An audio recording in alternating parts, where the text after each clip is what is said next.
अगला प्रश्न है, हाल ही में हैदराबाद में भारत के प्रधानमंत्री द्वारा रामानुज की आसन मुद्रा में विश्व की दूसरी सबसे ऊंची मूर्ति का अनावरण उद्घाटन किया गया। निम्नलिखित कथनों में से कौन सा एक रामानुज की शिक्षाओं को सही निरूपित करता है? विकल्प आपके सामने है। ए, मोक्ष प्राप्ति का सर्वोत्तम साधन भक्ति था। बी, वेद शाश्वत आत्म प्रतिष्ठित तथा पूर्णतया प्रमाणिक है। सी, तर्क संगत युक्तियां सर्वोच्च आनंद के मौलिक माध्यम थे। या डी, ध्यान के माध्यम से मोक्ष पाया जा सकता है।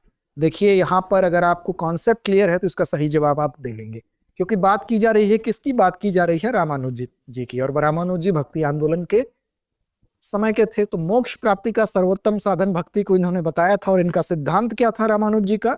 रामानुज जी का जो सिद्धांत था वो बेसिकली ये किससे जुड़े हुए थे? ये थे जो वैष्णव थे, शैव और वैष्णव दो थे, नयनार और दूसरे कौन थे?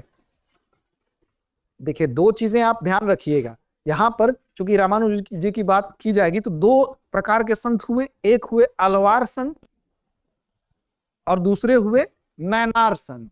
तो याद रखिएगा जो नयनार संत होते हैं वो शैव होते हैं, शैव लोगों से इनका संबंध है। और जो अलवार संत होते हैं इनका संबंध किससे है?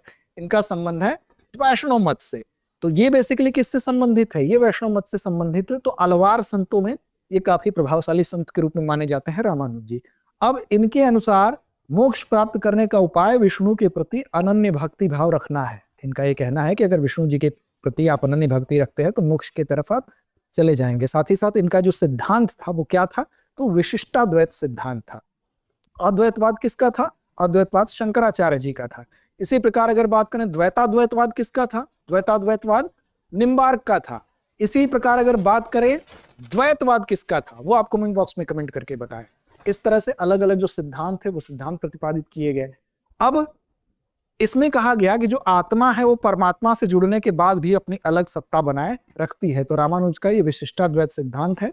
अन्य सिद्धांतों को भी एक बार आप जरूर पढ़ लेंगे।